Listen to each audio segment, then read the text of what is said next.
I request Dr. Dixit sir to please guide us on the topic effortless weight loss and diabetes prevention. I would like to thank organizers of this international CPD, my colleague Dr. Shubhda Auchak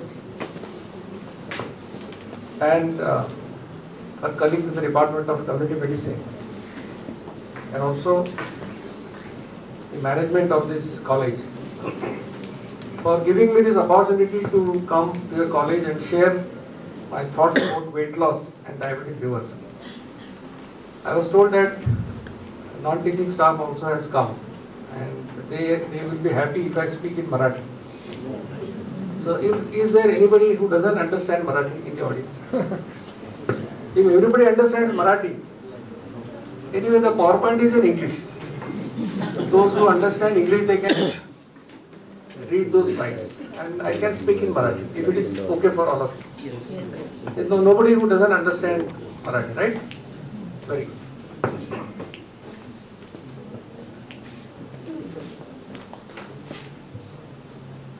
आज आपल्या कॉलेजला आल्यानंतर मला बरेच जुने आमचे लोक भेटले. नाईक मॅडम आमच्या औरंगाबादच्या स्टुडंट आहेत, माझ्यापेक्षा 3 वर्ष सिनियर.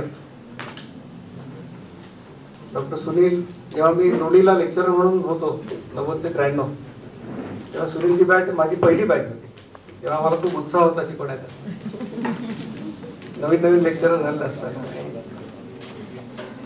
त्या गोष्टीचा आनंद वाटतो की सुनील आज एका कॉलेजचा डीन झालेला आहे आणि या कॉलेजला बेस्ट मेडिकल कॉलेज अवॉर्ड मिळवण्यात मोठं कॉन्ट्रिब्युशन. डॉक्टर तम्मेवर ते बसले. तम्मेवर मला 1 वर्ष ज्युनियर औरंगाबादच्या कॉलेज. डॉक्टर गायकवाड आणि पुरुषोत्तम गिरी,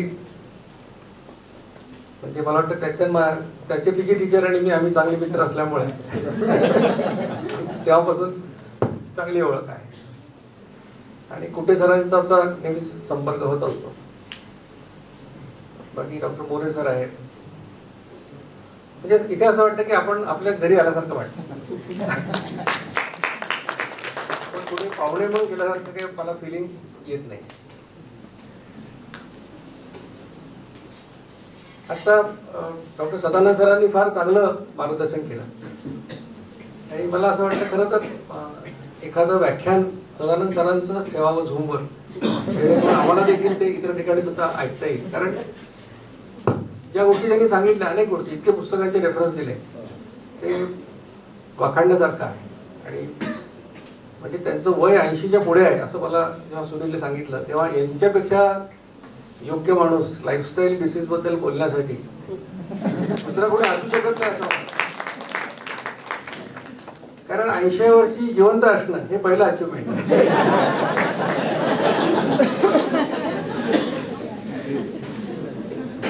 स्वतःच्या हातापायावर तुम्ही म्हणजे वावरू शकणं हे दुसरं अचिव्हमेंट आहे. आणि तिसरं म्हणजे speaking sense, it is very difficult. म्हणजे कारण हे 3 गोष्टी जर असल्या तर हे अचिव्हमेंट आहे आयुष्यात. मला वाटतं की 80 वर्षाच्या माणसाला हे सगळं जमणं. So hats off to doctor Sadanand. आणि वी लुक फॉरवर्ड किंवा आम्ही सुद्धा जेव्हा असे होऊ तेव्हा इतकाच फिटनेस आमच्यात मध्ये देखील असावा असं मला वाटतं. आज दीक्षित लाईफस्टाईल आणि त्याच्यामुळे वेट लॉस कसा होतो आणि डायबिटीज रिव्हर्ट कसा होतो याविषयी मी आपल्याला सांगणार आहे. माझा मेल ॲड्रेस मी दिलेला आहे. तुम्हाला आणखीन काही प्रश्न वाटले नंतर, कारण आत्ता काही प्रश्न विचाराल तर त्याची उत्तर देईल, पण नंतरही काही वाटलं तर याच्यावर ईमेल पाठवा. तुम्हाला 8 दिवसात त्याचं उत्तर आम्ही देऊ. हे माझं कमिटमेंट आहे.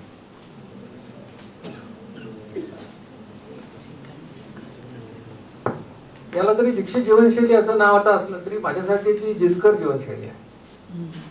म्हणजे 2012 मध्ये माझं वजन कमी करण्यासाठी मी प्रयत्न करत असताना एका मित्राने मला डॉक्टर जिचकरांचं युट्यूबवरचं लेक्चर आणून दिलं. ते अजून पण आहे युट्यूबवर.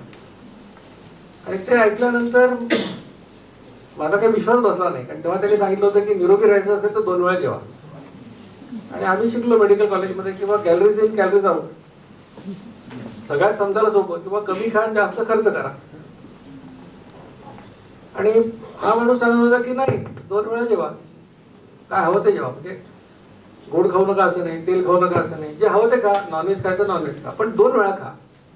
मला काय पटलं नाही, पण मी तोपर्यंत अनेक प्रयोग केले होते. म्हणजे वर्षभर मी माझं वजन कमी करायचा प्रयत्न करत होतो. 1000 रुपये वाया घातले, वेळ गेला, सगळं कमी झालं, पण वजन कमी नाही झालं. आणि मग मी म्हटलं ठीक आहे, एवढं आता सगळं केलं तर हे करून बघायला काय हरकत. आणि तसं हा माणूस काही पैसे मागत नाही आपल्याकडे. 3 महिने केल्यानंतर माझं 8 किलो वजन कमी झालं आणि 2 इंच पोट कमी झालं. तेव्हा माझ्या लक्षात आलं की हा माणूस जे काही सांगतोय ते फार महत्वाचं आहे. आणि मग एक प्राध्यापक असल्यामुळे मी त्याचा अभ्यास केला. त्यांनी जे जे सांगितलं त्या प्रत्येक गोष्टी व्हेरीफाय करून बघितल्या आणि मग त्याच्यातून ही लाईफस्टाईल निर्माण झाली. आणि त्याच्यामुळे हे जे कॅम्पेन आहे world free of obesity and diabetes, हे जिजाऊंच्या त्याला अर्पण केले आहे स्मृतीला. आणि हे व्याख्यान सुद्धा माझ्या दुर्दैवाने डॉक्टर जिचकरांची माझी कधी भेट झाली नाही, कारण जिचकर 2004 ला वारले. आपण सोशल मीडियाला नेहमी नावं ठेवतो आणि सगळं वाईटच असतं असं आपलं वाटतं, पण हे कॅम्पेन सगळं एका युट्यूब लेक्चरमुळे सुरू झालेलं आहे. आता वर्ल्ड रेकॉर्डचा उल्लेख झाला. 16 ऑगस्ट ते 7 सप्टेंबर या 22-23 दिवसामध्ये मी 5 साऊथ इंडियन स्टेट्समध्ये गेलो. कर्नाटक, केरळ, तामिळनाडू, आंध्र प्रदेश आणि तेलंगणा. आणि या 22 दिवसामध्ये मी 40 व्याख्यानं दिली. त्याच्यापैकी 35 व्याख्यानं मेडिकल कॉलेजेसमध्ये. त्याच्यात देखील डॉक्टर गिरी माझ्या चेन्नईच्या लेक्चरला होते काही वेळ. आणि माझ्या मागचा उद्देश असा होता की जवळपास मी 6000 किलोमीटर प्रवास केला माझ्या कारमध्ये. जसं एखादा ट्रक ड्रायव्हर रोज 300 किलोमीटर जात होता तसा मी प्रवास करत होतो. आणि हे करण्यामागचा उद्देश एक होता की मला माहिती की माझ्याकडे काहीतरी आहे ज्याचा या देशातल्या लोकांना फायदा होणार. आणि मेडिकल स्टुडंट्सना सांगण्याचं महत्व काय किंवा टीचरला सांगण्याचं महत्व असं की मी मेडिकल स्टुडंटला सांगायचो की तुमच्या आयुष्यामध्ये अजून कॉमर्स आलेलं नाही. कॉमर्स येईपर्यंत सायन्स कॅन सेट इट. एकदा commerce takes front seat and science takes back seat. म्हणून तुम्हाला आधी समजावं की lifestyle disorder should have a lifestyle solution. It cannot be medicine. आता आमचे काही फिजिशियन मित्र आहेत ते म्हणतात की metformin is a lifestyle medicine. मी म्हटलं metformin can become a lifestyle medicine for the prescribing doctor but not for the patient. त्याच्यामुळे मी हा उद्योग केला आणि मग ते वर्ल्ड रेकॉर्ड झालं नंतर. आता एक महत्वाचा मुद्दा म्हणजे फार, कारण बरेचसे लोक आता डॉक्टर्स मेडिकल स्टुडंट्स आहेत. सगळ्यांना माहिती आहे की हायपर इन्शुलिनेमिया, इन्शुलिन लेवल वाढणं हे आरोग्यासाठी वाईट आहे. म्हणजे याच्यावर सगळ्या डॉक्टरांचं ऍग्रीमेंट आहे, कोणी याच्यामध्ये विरोधात नाही. हे बरोबर आहे की इन्शुलिन वाढलं वजन वाढेल, पोट वाढेल, चरबी वाढेल, अथेरोस्क्लेरोसिस चान्स वाढेल, हार्ट अटॅकची शक्यता वाढेल, इन्शुलिन रेझिस्टन्स येईल, ब्लड प्रेशर वाढेल, टाईप 2 डायबिटीस होईल. याच्याबद्दल ऍग्रीमेंट आहे. असं कोणी म्हणत नाही की इन्शुलिन वाढलं तर चांगली गोष्ट आहे. PCOD होईल, अनेक गोष्टी होतात. या लाईफस्टाईल मागचं जे प्रिन्सिपल आहे ते असं की इन्शुलिन जर वाढलं तुमचं तर तुम्ही लठ्ठ होणार, तुम्हाला इन्शुलिन रेझिस्टन्स येणार आणि मग टाईप 2 डायबिटीस होणार. आता या लेक्चरमध्ये आपण जे काही बोलतोय हे सगळं टाईप 2 डायबिटीस बद्दल बोलतो. म्हणजे ही लाईफस्टाईल टाईप 1 साठी नाही, नंतर मी सांगणारच आहे का परत. आता हे जर इन्शुलिनमुळे सगळं घडत असेल तर आपल्याला हे समजून घ्यायला हवं की इन्शुलिन निर्माण कसं होतं. आपण जेव्हा फर्स्ट इयरला शिकतो फिजिओलॉजीमध्ये तेव्हा आपल्याला हे नीट कोणी समजावून सांगत नाही की इन्शुलिन तयार कसं होतं. म्हणजे पॅन्क्रियासमध्ये बीटा सेलमध्ये तयार होतं एवढं सगळ्यांना माहिती आहे. पण मी जेव्हा एंडोक्रिनॉलॉजीची पुस्तकं वाचलं, विलियम्स टेक्स्ट बुक, त्याच्यामध्ये त्याचं खूप छान डिस्क्रिप्शन मला दिसलं. आणि त्यांनी सांगितलं की इन्शुलिन सिक्रिशन 2 प्रकारे होतं शरीरामध्ये. एकाला म्हणतात बेसलाईन सिक्रिशन. बेसलाईन सिक्रिशनचा अर्थ की 24 तास तुमच्या पॅन्क्रियासमधून थोडं थोडं इन्शुलिन निर्माण होतं, 24 आवर्स. आणि जवळपास 18 ते 32 युनिट दिवसाला तयार होतं. आणि याचं वैशिष्ट्य असं आहे की हे इनव्हॉलंटरी इन नेचर. हे तुमच्या हातात नाही, चालू करणं बंद करणं तुमच्या आवाक्यात नाही, ते होत राहणं जिवंत राहण्यासाठी आवश्यक आहे. इन्शुलिन सिक्रेशनचा दुसरा मार्ग असा आहे की जेव्हा प्रत्येक वेळेला तुम्ही खाल्लं की इन्शुलिन तयार होतं. विथ एव्हरी इटिंग एपिसोड तुम्ही इन्शुलिन तयार करता. तर अपेक्षा अशी आहे की जेवढं इन्शुलिन दिवसात तुम्हाला लागतं त्याच्या 50% बेसलाईन पद्धतीने यावं, 50% तुम्ही खाण्यामुळे तयार करावं. म्हणजे 18 ते 32 युनिट बेसलाईन असेल तर 18 ते 32 युनिट खाण्यामुळे तयार करावं अशी अपेक्षा आहे. जे इन्शुलिन खाण्यामुळे तयार होतं त्याची 3 वैशिष्ट्ये आहेत. पहिलं वैशिष्ट्य असं की प्रत्येक वेळेला खाल्ल्यावर एका विशिष्ट प्रमाणात तुम्ही इन्शुलिन तयार करता आणि प्रत्येकाचं प्रमाण वेगवेगळं आहे. म्हणजे 4 लोकांना बोलवलं मी, त्यांना एक सफरचंद 100 ग्रॅमचं खायला दिलं, एक माणूस 5 युनिट करेल, एक 10 करेल, एक 15 करेल, एक 5 करेल, प्रत्येक जण वेगवेगळं करतो. दुसरं वैशिष्ट्य असं की हे जो माणूस एक सफरचंद खाऊन 5 युनिट तयार करतो, त्याला 2 सफरचंद खायला दिली किंवा 3 दिली तरी तो 5च युनिट इन्शुलिन तयार करतो. ज्याच्याविषयी आर्ग्युमेंट आहे त्याच्याविषयी मी तुम्हाला स्पष्ट करतो नंतर. म्हणजे कमी काय का जास्त काय इन्शुलिन तेवढंच तयार होतं. म्हणजे जसं आपलं डिस्पेन्सर असतं एखादं, की एकदा बटन दाबलं की ठराविक क्वांटिटी बाहेर येते आणि तुम्ही दाबून ठेवलं तर मग आणखीन येईल. तर कमी काय जास्त काय इन्शुलिन तेवढं तयार होतं. आणि तिसरं वैशिष्ट्य असं की इन्शुलिन निर्मिती ही एक सायक्लिकल प्रोसेस आहे. पहिल्या 10 मिनिटाला पहिला पीक येतो, दुसरा पीक येतो तो 55 मिनिटाला येतो आणि 3.5 तासामध्ये ते बेसलाईनला जातं. आणि जर आपण कार्डियक सायकल बघितलं, कार्डियक मसलची फिजिओलॉजी बघितली तर आपल्या लक्षात येतं की सिस्टॉलमध्ये तुम्ही त्याला जर स्टिम्युलस दिला तर बूस्टर इफेक्ट येत नाही. पण डायस्टोल सुरू झाल्यावर तुम्ही इफेक्ट दिला तर त्याला बूस्टर येतो. जसं वॅक्सिनेशनचं पण तेच आहे. 2 वॅक्सिनच्या डोसमध्ये तुम्हाला 21 दिवस 28 दिवस गॅप ठेवायला लागते booster effect. In their similar manner एकदा त्या बीटा सेल एक्झॉस्ट झाल्या इन्शुलिन तयार करून की त्यांना they take some time to produce it again. आणि तो पिरियड जवळपास 55 मिनिटाचा आहे. याचा संदर्भ नंतर आपल्या लाईफस्टाईलमध्ये येणार. इथपर्यंत सगळे लोक आलो आपण की सिक्रेशन कसं होतं. तर इन्शुलिनचं काम काय, हे खाल्ल्यानंतर निर्माण होतं. याचं कारण असं आहे की it is responsible to utilize the end products of digestion. It is a conserving hormone. आता एंड प्रोडक्ट्स ऑफ डायजेशन आपल्याला माहिती आहे की आपण काही खाल्लं किती खाल्लं तरी अल्टिमेटली आपण प्रोटीन्स, कार्बोहायड्रेट्स आणि फॅट्स खातो वेगळ्या प्रमाणावर. वेगळ्या पदार्थांमध्ये ते वेगळ्या प्रमाणात असतात. पण अल्टिमेटली 3च पदार्थ आहेत. तुम्हाला माहिती आहे की शेवटी आपल्या रक्तामध्ये ग्लुकोज, अमायनो ऍसिड आणि फॅटी ऍसिड येतात. आणि याचा वापर करणं इन्शुलिनचं काम.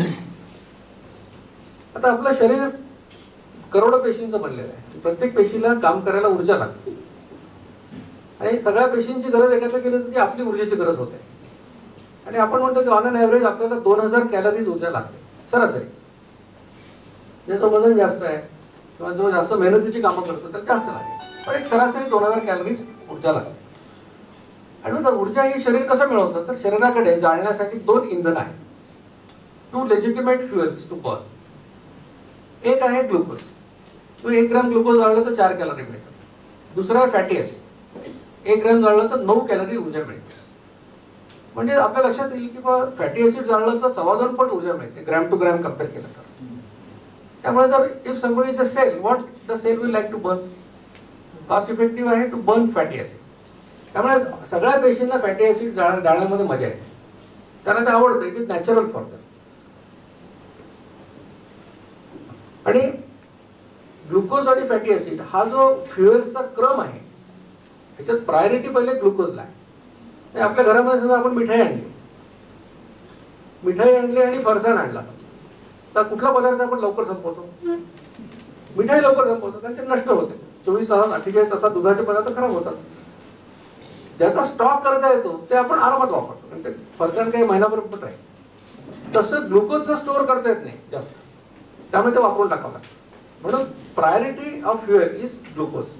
आणि ग्लुकोज संपलं की मग फॅटी ऍसिड, अशी ती प्रायोरिटी. तिसरं एक फ्युएल सुद्धा आहे अमायनो ऍसिड्स.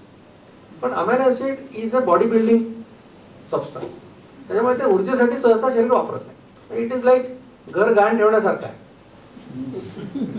तुम्ही अमायनो ऍसिड वापरणं म्हणजे घर घाण ठेवण्यासारखं आहे. तसं शरीर सहसा करत नाही अनलेस काही नाईलाज झालं तर. आता आपलं असं वाटेल की रक्तामध्ये आता तुम्ही डायजेशन झाल्यानंतर ग्लुकोज आलेला आहे आणि आता रक्त सगळ्या सेलपर्यंत जाणार. मग रक्तातलं ग्लुकोज पेशीत गेला पाहिजे, पेशीने वापरलं पाहिजे असं सर्वांना वाटेल.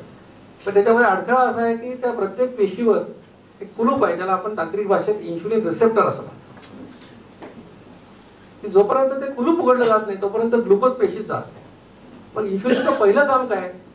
इन्शुलिन ही ती किल्ली आहे जी ते रिसेप्टरचं कुलूप उघडते आणि मग ग्लुकोज पेशीत जातं.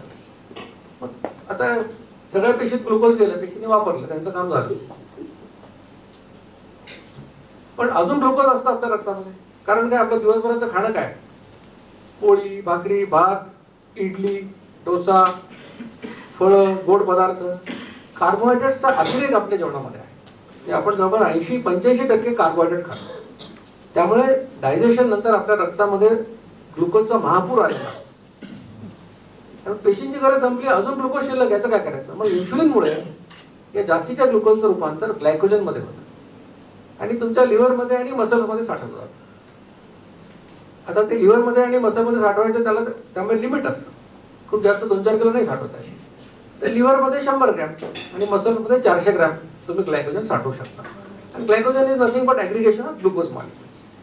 त्यामुळे 1 ग्रॅम ग्लुकोजला 4 कॅलरी मिळतात, तर 100 ग्रॅम ग्लायकोजनला 400 कॅलरी मिळतात. आता हे मसल्समध्ये आणि लिव्हरमध्ये साठवण्याचं कारण काय? आपल्याला माहिती आहे की फिजिओलॉजिकली आपला रिस्पॉन्स काय आहे कुठल्या गोष्टीला. काही संकट आलं, वाघ आला समोर, तर एक तर आपण पळून जातो, नाही तर मारामारी करतो.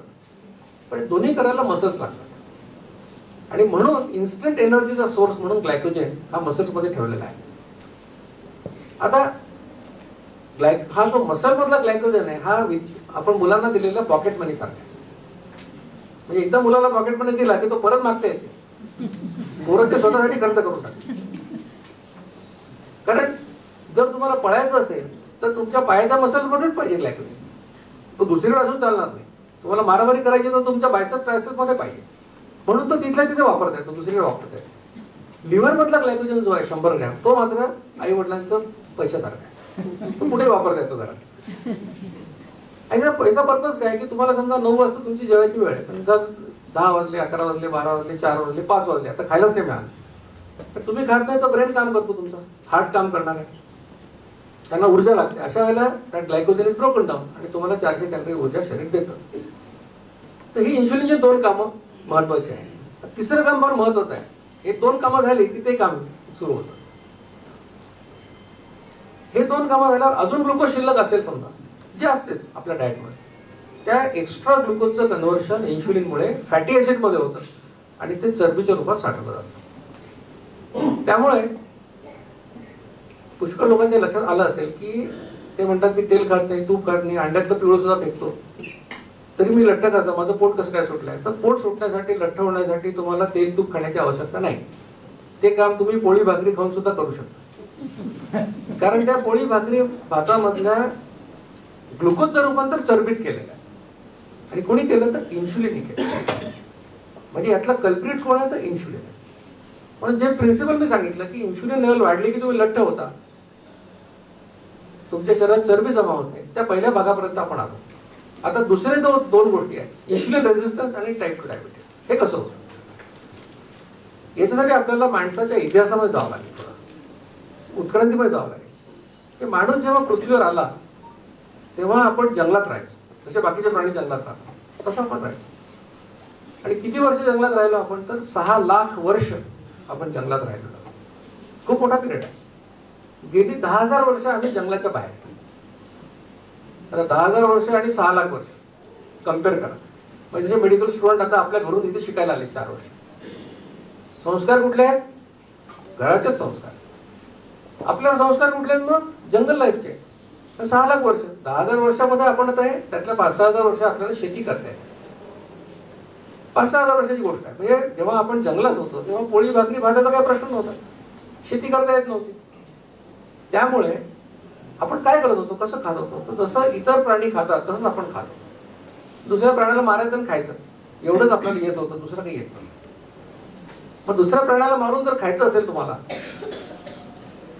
तर तुम्ही काय अशी अपेक्षा करू शकत नाही की 8:30 वाजता हरी तुमच्या समोर आला आणि बॉस तुझा ब्रेकफास्ट टाइम, असं होणार नाही. तुम्हाला पळावं लागेल. नुसतं पळून चालत नाही, त्याच्यापेक्षा जोरात पळायला लागेल. बरं, एवढं करून तुम्ही त्याला मारलं तर नशीब चांगलं पाहिजे. मागून एखादा वाघ किंवा सिंह आला तर सोडून पळावं लागेल, त्याला तेच पाहिजे आहे. अशी तुमची जर खाण्यापिण्याची अवस्था असेल रोजची, तर तुमच्या आयुष्यामध्ये बेड ब्रेकफास्ट, ब्रंच, लंच, सपर, डिनर, डेझर्ट, मसाला पान, आईस्क्रीम याची लक्झरी असणार का? इम्पॉसिबल. खायलाच मिळत नव्हतं. आज मिळालं तर पुढचं मिळालं 8 दिवस, 10 दिवस, 15 दिवस लागायचे. लोक उपाशी मरायचे. That was the life. ही रियालिटी होती लाईफ. हे खाणं हे दुर्मिळ होतं. कधीतरी मिळायचं 8 दिवसांनी. तेव्हा आपलं सायकल काय होतं, physiological cycle, fisting and fasting. म्हणजे खायला मिळेल तेव्हा पोटभर खाऊन घ्या. 2000 कॅलरीज लागतात, 5000 कॅलरीज खा. त्या उरलेल्या 3000 कॅलरीजचं फॅट मध्ये कन्व्हर्शन करा, साठवून ठेवा, आणि जेव्हा मिळणार नाही ते जाळा. असं चालू होतं, ते व्यवस्थित चाललं. फिस्टिंग आणि फास्टिंग. आता अजून देखील काही लोक त्या फिस्टिंग मोड मध्येच असतात. म्हणजे मी नेहमी सांगतो, एखाद्या माणसाचं कॅरेक्टर तुम्हाला जर समजून घ्यायचं असेल तर बफेच्या ठिकाणी त्यांनी घेतलेली प्लेट बघा.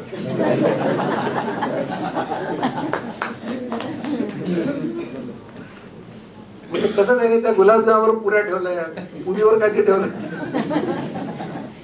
काय काय वेळा बऱ्याच लोकांना वाटतं बफेमध्ये परत मिळेल की नाही, संपून गेलं तर काय, असं पण असतं. तर असं जर असेल किंवा तुम्हाला खायलाच 8-10 दिवसांनी मिळत आहे, तर इन्शुलिन केव्हा येणार? 8-10 दिवसांनी येणार. इन्शुलिन हा पेशींसाठी पाहुणा आहे. जंगल लाईफचा आपण विचार केला तर तो पेशींसाठी पाहुणा आहे, कारण तो 8-10 दिवसांनी यायचा. मग पाहुण्या आल्यानंतर आपली अपेक्षा काय की पाहुण्यांनी 2 दिवस यावं आणि पाहुण्यासारखं राहून निघून जावं, ही अपेक्षा. आता नगरात तुमच्याकडे पाहुणा आला, तुम्ही त्याला सगळं ते किल्ला बिल्ला दाखवाल सगळं, तो म्हणाला मी 4 दिवसाकरता आलेलो आहे, तुम्ही happy, you are very happy. पण तो पाहुणा राहिला 4 महिने, त्यानंतर काय बोलता येत नाही, अतिथी देव भाऊ.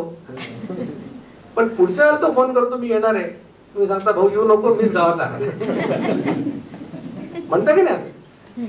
हा तुमचा रेजिस्टन्स आहे पाहुण्यासाठी. आता या पेशींना काय वाटतं किंवा इन्शुलिन खाली झालं पाहिजे. पण विचार करा, एखादा माणूस, आता तुमच्यात काही लोक असतील असे, सकाळी उठल्यापासून काय, सकाळी उठला की थोड्या आधी पहिले ग्राउंडवर गेले, चहा पिऊन ग्राउंडवर जातात, ग्राउंडवर गेलं की ते कुठला तरी ज्यूस पितात. तुम्ही जॉगिंग ट्राय कर बघा, 4-5 तरी लोक टेबल लावून बसलेले असतात, कोरफड रस, अमुक रस, तमुक रस. आणि काही लोक तर फिरायच्या पेक्षा सुद्धा ते ज्यूस प्यायलाच जातात. पण ते ज्यूस मग घरी आलं की ते हेल्दी ब्रेकफास्ट काय किंवा अनहेल्दी ब्रेकफास्ट काय असेल, असं दिवसभरात 15-20 वेळा खातात. आता आमच्या मिटिंग असतात, कॉलेज काउन्सिल वगैरे किंवा आणखी कुठल्या कॉर्पोरेट मिटिंग असतात, त्याच्यामध्ये कसं असतं, गोल टेबल असतं, लोक बसलेले असतात आणि सगळ्यांच्या समोर काय बाउल्समध्ये इक्लेअर्स, टॉफी ठेवलेले असतात, लोक चांगलं असतात.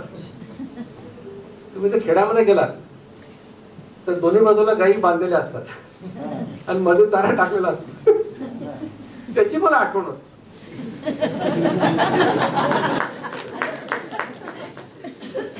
आता कोणाला ते चॉकलेट खाण्याचं काय इच्छा आहे का, ते ठेवल्यामुळे चांगलं बस. आता असं जर तुमची पद्धत असेल तर तुम्ही इन्शुलिन किती वेळा तयार केलं बघा.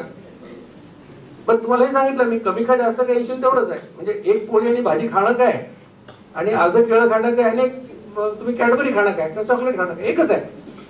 म्हणजे every insulin secretion episode is a meal, जेवण आहे. मग असं तुम्ही 15 वेळा जर जेवण इन्शुलिन तयार केलं तर तुमचं माप 10 युनिटचं असेल समजा, तर तुम्ही 150 युनिट इन्शुलिन तयार केलं दिवसात. आता त्या पेशी परेशान आहे, त्यांना ती सवय नाही आहे, त्यांना वाटतं की ते खाली झालं पाहिजे. ते काय खाली झालं, त्या बिचाऱ्या वाट बघत बसतात आषाढी एकादशीची. हा त्या दिवशी तरी उपास करायचा. पण हा काय करतो, एकादशी दुप्पट काय. म्हणजे काही लोकांचं बघितलं मी, ते कॅलेंडरवर लिहून ठेवतात 15 दिवसापासून की त्या दिवशी काय खायचं कुठल्या वेळेला, रताळ्याचा किस कधी खायचा, बटाट्याचा शिरा कधी खायचा, लिहून ठेवतात. एकही पदार्थ विसरायला नको. पण ते पेशी म्हणतात हा काय सुधरत नाही, आपल्याला सुधारावं लागेल. मग ते काय करतात की त्यांची तोंड वळवायला लागतात. म्हणजे आपल्याला न आवडणारा माणूस समोर आला, आपण काय करतो, तोंड वळवतो आणि दुसरीकडे जातो. तसं पेशी तोंड वळतात, म्हणजे त्यांचा आकार बदलतात. आकार बदलला की रिसेप्टरचा आकार बदलतो. थोडक्यात एखाद्या कुलपाला जर 10 वेळा हातोडा मारला तर पोचे पडतात, तशी काहीतरी परिस्थिती होते आणि मग ती किडली इन्शुलिन त्याला बसत नाही. मग काही खाल्ल्यानंतर ग्लुकोज आहे, इन्शुलिन आहे, ते इन्शुलिन ते उडण्याचा प्रयत्न करतं, कुलूप ते बिघडलेलं आहे, ते काही होत नाही, ग्लुकोज पेशीत जात नाही.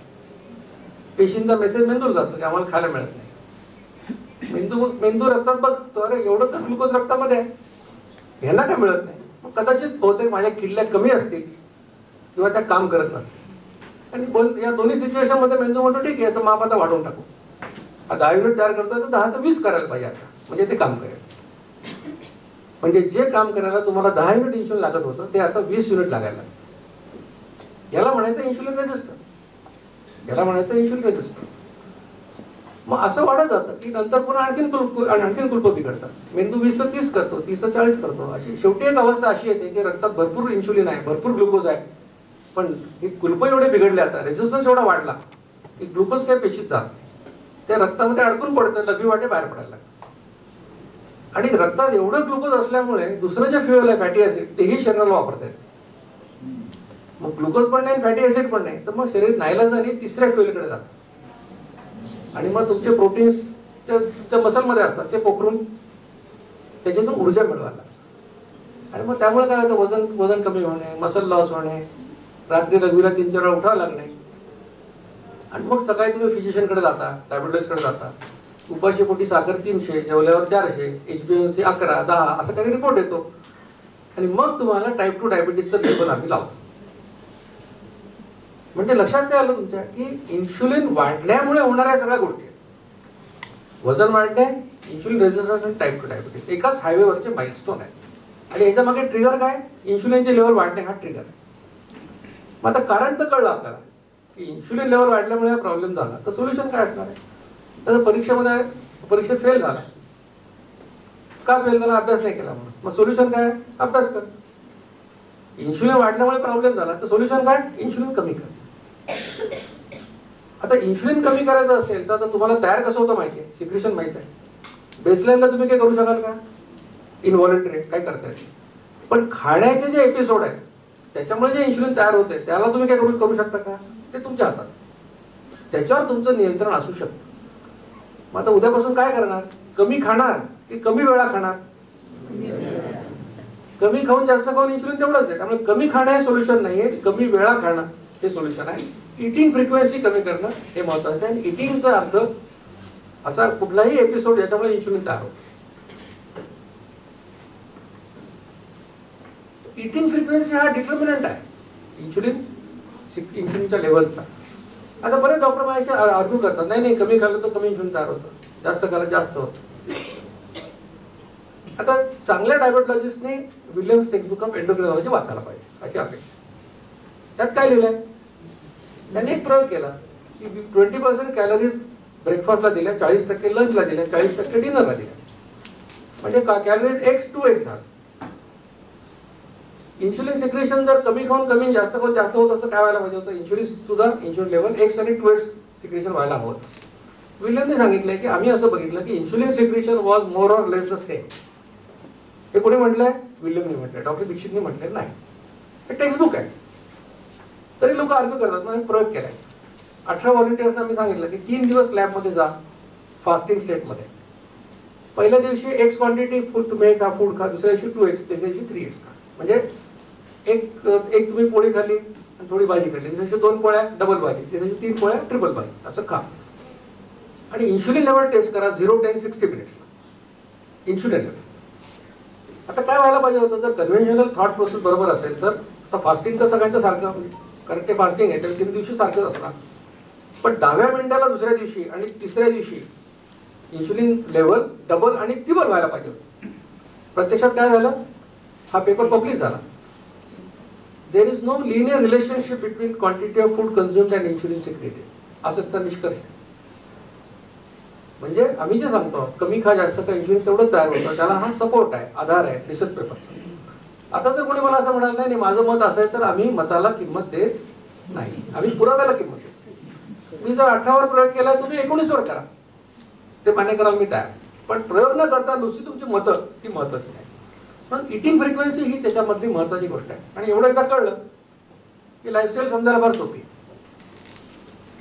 पहिला सल्ला असा आहे की कडक भुकेच्या 2 वेळा ओळखा आणि 2 वेळा जेवा. 2 वेळाच का, कारण 2 वेळा सामान्यपणे भूक लागते आणि त्याचं प्रतिबिंब आपल्याला आपल्या प्रार्थनेमध्ये दिसतं. आपण काय मागतो देवाला, की देवा 2 वेळचं खायला मिळू दे. हिंदी बोलणारा काय म्हणतो, भगवान 2 वक्त की रोटी देणार. कोणाला बघितलंय का 4 वेळचं खायला मिळू दे म्हणणार, असं कोण नाही, ते 2 वेळाच मागतात. आता हे कधी जेवायचं असं काही नाही, प्रत्येकाच्या भुकेच्या वेळा वेगळ्या असतात. काही नवरा बायको नवीन लग्न भांडण होतात, नवरा म्हणतो तुझं माझ्यावर प्रेमच नाही, तू आधी जेवून घेतलं. अरे प्रेम खूप आहे पण भुकेची वेळ वेगळी आहे. आणि प्रेम दाखवायला इतर दुसरे मार्ग आहेत, जेवणात नका अडकून. कधी जेवायचं, 2 जेवणात गॅप किती पाहिजे असं काही नियम नाही. तुमच्या भुकेच्या 2 वेळा त्यावेळेला जेवा. 55 मिनिटात जेवण संपवा. याच्यात देखील काही लोक गैरसमज करतात, सांगतात सर 55 मिनिटं कसं काय खायचं. मी म्हटलं 55 मिनिटं खायला नाही सांगितलं, 55 मिनिटं संपायला सांगितलं. काय सांगितलं, कारण सायकल आहे ना ते इन्शुलिनचं. 55च्या पुढे गेला तर परत तयार होईल, म्हणून 55 मिनिटात संपवा. तसे जेवायला किती 20, 25, 30 मिनिटं पुष्कळ होतात. 2 जेवणाच्या मध्ये इन्शुलिन तयार होईल असं काही घेऊ नका. आता मोरे सरांनी म्हटलं की मधली यादी मी आधीचं काहीतरी सांगा आणखी. आमच्या लोकांना सल्ला असतो की तुम्ही त्या मधल्या पदार्थांकडे जाऊ नका, की कारण त्याला काही लिमिट नाही. तुम्ही पाण्याकडे यायचा प्रयत्न करा. पाणी बेस्ट आहे. कार्बोहायड्रेट कमी करा, प्रोटीन वाढवा. मग याचा अर्थ काय, लगेच तुम्ही बाजारात जाऊन व्हेज घे प्रोटीन घ्यायची गरज नाही. आजकाल फार क्रेज आहे, विशेषतः डॉक्टर लोक वगैरे फार. डॉक्टरांची गंमत असते. म्हणजे ते जिम बिम मध्ये लोक जातात आणि मग ते आपल्याला काय 6 महिने सलमान खान व्हायचं असतं. आणि ते जिम मध्ये लोक बकरे शोधत असतात. आणि बकरा ओळखायचा कसा, फार सोपी ट्रिक असते. जो माणूस 2 मिनिटं वजन उचलतो आणि नंतर 3 मिनिटं आरशात बघतो, तो बकरा. मग तो ट्रेनर त्याला येऊन म्हणतो की साहेब स्पेशल ट्रेनिंग लेणे काय. तर आपल्याला काय 2000 रुपये आपण जिमला दिले, अजून 2000 केले, काय फरक पडला. मग तो तुम्हाला दुसऱ्या दिवशी भरपूर व्यायाम करून देतो. तुम्ही बाप जन्मात तसा व्यायाम केला नाही.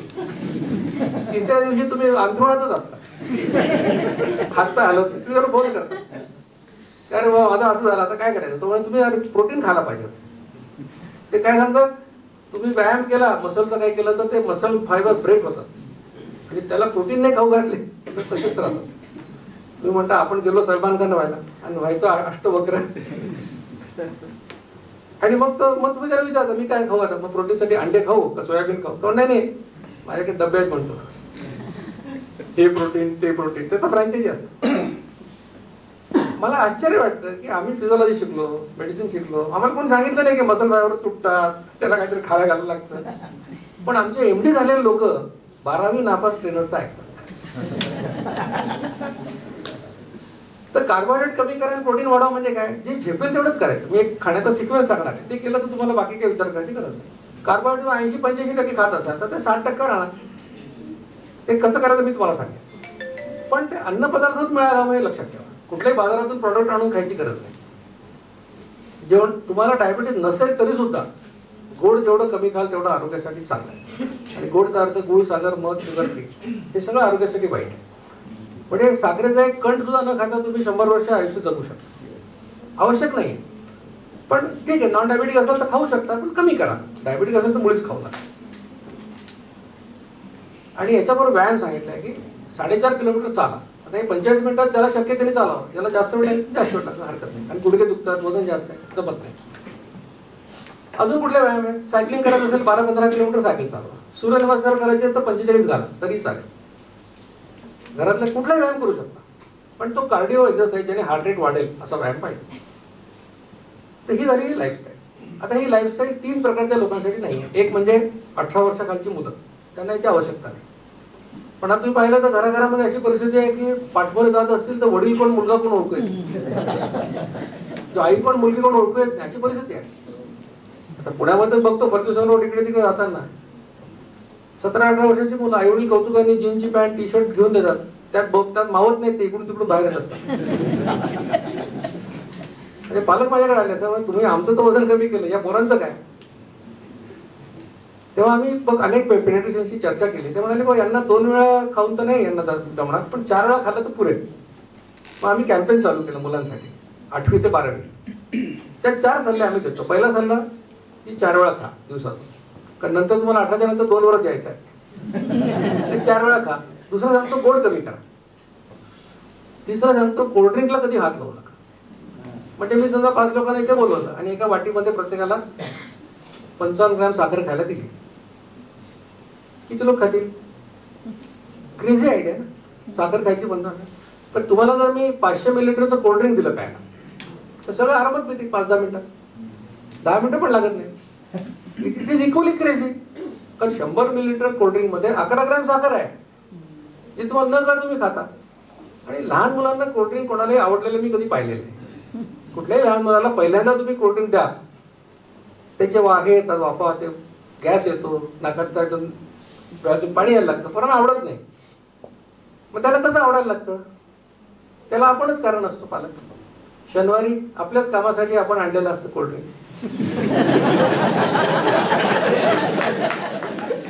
आणि तो पोरगा त्याला सांगितलं हे मोठ्यांचं औषध आहे, ते तुझ्यासाठी नाही. मग त्याला काय द्यायचं, त्याला कोल्ड्रिंक देतात. मग त्याला त्याची सवय लागते. तर कोल्ड्रिंक पासून लांब राहा. आणि सगळ्यात महत्वाचं दुसरं जे सगळ्यांसाठीच कामाचं आहे सध्या, की मोबाईलवर फुटबॉल खेळणं बंद करा आणि ग्राउंडवर जाऊन तासभर खेळा. हा मुलांसाठी घ्या. गरोदर आणि लॅक्टेटिंग मदर ज्या आहेत, ज्या मुलाला ब्रेस्टफीड देतात, त्यांनी पण करायचं नाही जोपर्यंत मूल 9 महिन्याचं होत नाही तोपर्यंत. आणि टाईप 1 डायबिटीसच्या लोक, कारण टाईप 1 डायबिटीसच्या लोकांमध्ये इन्शुलिन तयारच होत नाही, त्यामुळे त्यांना लाईफस्टाईलचा फायदा होणार. तर ही लाईफस्टाईल आणि कोणी करायची नाही हे आपल्याला सांगितलं. टाईप 2 डायबिटीस नक्की करावं. आपल्यापैकी ज्या कोणाला डायबिटीस असेल, टाईप 2 डायबिटीस, तर सगळ्यांनी माझ्याशी संपर्क साधा.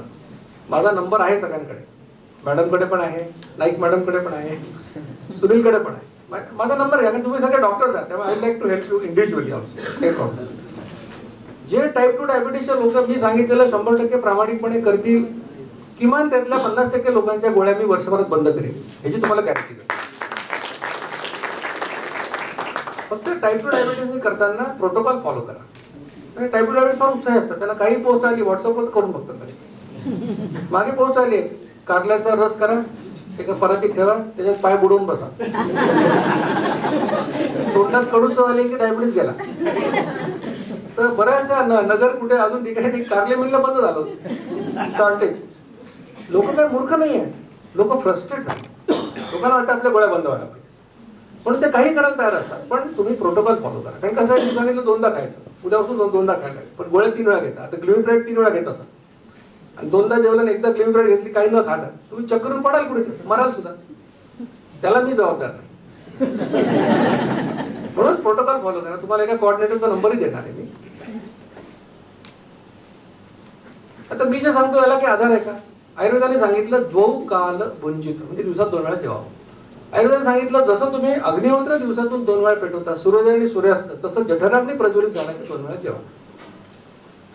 वेदांमध्ये असं लिहिलं की जो 2दा जेवेल त्याला उपवासाचं पुण्य मिळेल. जैन धर्मामध्ये व्यासना म्हणून कल्पना आहे. व्यासनाचा अर्थ काय? बे आसन. बे म्हणजे 2, आसन म्हणजे बसा.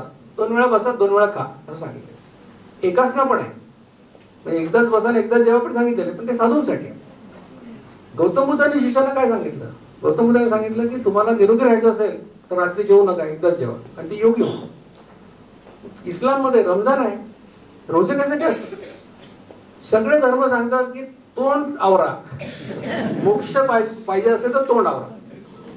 एखादा माणूस मराठ टेकला 78-79 वर्षाचा, डॉक्टर म्हणे घरी घेऊन जा, सगळ्या नातेवाईकात म्हणू दे. सगळे नातेवाईक जमतात आणि काय विचारतात? आजोबा तुम्हाला BMW फिरायचं का स्कोडात फिरायचं? असं नाही विचारत. खीर खायची आहे का लाडू खायचा असं विचारतात. इतकं खाण्याची अर्ज डीप रूटेड आहे माणसाला. म्हणून सगळे धर्म सांगतात की ते तर तुम्ही कंट्रोल करा. महाभारतामध्ये काय लिहिलंय? एकदा खाईल त्याला आरोग्य मिळेल, 2दा खाईल त्याला शक्ती मिळेल, 3दा खाईल त्याला आजार मिळेल, 4दा खाईल तो नक्की मरेल, असं लिहिलेलं आहे. पण याचा अर्थ असा आहे की आज 4 वेळा खाल्लं की उद्या तुम्ही मरणार, असं झालं तर कोणीच खाणार नाही 4 वेळा. याचा अर्थ असा की जसं आम्ही तुम्हाला सांगतो की स्मोकिंग केलं तर लंग कॅन्सर होईल, म्हणजे आज स्मोकिंग केलं तर उद्या लंग कॅन्सर नाही होत, पण तुमचा प्रवास सुरू झाला तिकडे, असं त्याचा अर्थ की मल्टिपल टाइम खाऊन तुम्ही मरणाकडे तुमचा प्रवास सुरू झाला लवकर. आणि संतांचा हा जो संतांचं जे मार्गदर्शन आहे, शिकवण आहे, हे घराघरात पोहोचलेलं आहे. संत म्हणतात एकदा खातो तो योगी, 2दा खातो तो आपल्यासारखा भोगी, आणि 3दा खातो तो रोगी. सगळ्यांना माहिती, असं कोणी नाही ते ज्याला माहिती. पण माहीत असून माहितीचं रूपांतर ज्ञानात आणि ज्ञानाचं शहाणपणा जोपर्यंत होत नाही तोपर्यंत काही बदल घडणार. आणि आजचा तो शुभ दिवस असू दे की ज्यावेळेला हे माहितीचं रूपांतर ज्ञानात आणि शहाणपणात होईल, आणि ते तुम्ही प्रॅक्टिस करा, ते फार महत्वाचं. आणि ते केल्यावर तुमचा आरोग्याकडचा प्रवास नक्कीच सुरू होईल. आता खूप लोकांना विचारतो का खाता मग तुम्ही, कशासाठी खाता? तर कोणी कॅलरीज, कोणी प्रोटीन, कोणी मिनरल्स, कोणी आजकाल सेलेनियम पण सांगायला लागले. तुम्ही का खाता याचं खरं कारण तुम्हाला मिळतं म्हणून तुम्ही खाता, दुसरं काही नाही. खायला अवेलेबल खातो, दिसलं की खातो. आता समजा डॉक्टर सुनीलनी ठरवलं की इथे गरमागरम आलू वडे फिरवायचे, अटेंडंट मस्त परातीमध्ये ताट घेऊन आलू वडे घेऊन फिरताय, किती लोक नाही खाणार? शेजारचा म्हणाला मला नको, तर म्हटलं गप्प बस घेऊन ठेव. तू खात नाही तर मी 2 खातो. का खाल्लं? मिळालं म्हणून खाल्लं. आणि फुकट होतं तर 2 खाल्लं. आपण आपल्या जिभेचे लाचार झालो, गुलाम झालो. आपल्याला माहित नाही याचं काय होणार पुढे. जगातला कुठलाही प्राणी त्याचं पोट भरल्यानंतर खात नाही. अगदी गाढव सुद्धा असा गाढवपणा करतो. पण कोण खाऊ शकतो? दुपारी 2:30ला त्यांनी सगळं पुरणपोळी खाल्ली, आलूवडा खाल्ला, सगळं खाल्लेलं आहे. अगदी त्याला झोप आली, 2:30-3चा झोपला, करपट ढेकरा येतात त्याला. आता फोन येतो मित्राचा, दारूची पार्टी आहे, हा गोळ्या खाऊन जाईल तिथे. बरोबर आहे की हे फक्त माणूसच बुद्धिमान असल्यामुळे करतो. आता हे सगळं जुनं झालं. तुम्हाला नवीन कधी सांगतो आता की मॉडर्न मेडिसिनचं काय मत आहे याच्याबद्दल. डॉक्टर मॅटसन नावाचा अभ्यासक आहे, मार्क मॅटसन. हा पायनियर आहे. कुठला? इंटरमिडिएट एनर्जी रेस्ट्रिक्शन या कॉन्सेप्टचा पायनियर आहे. यातून नंतर जेसन फंग, जमनादास वगैरे सगळ्या लोकांनी नवीन ते पुढे दिलं, इंटरमिडिएट फास्टिंग. त्याने एक अभ्यास केला, किती वेळा खाल्लं, कधी खाल्लं तर आरोग्यावर काय परिणाम होईल. Meal frequency and timing in health and disease. हा तुम्हाला पबमेडवर अगदी पॉप्युलर आर्टिकल. कन्क्लुजन काय काढलं त्याने? मॅटसन म्हणतो the most common eating pattern in modern societies 3 meals plus snacks every day is abnormal from an evolutionary perspective. काय म्हणतो असं?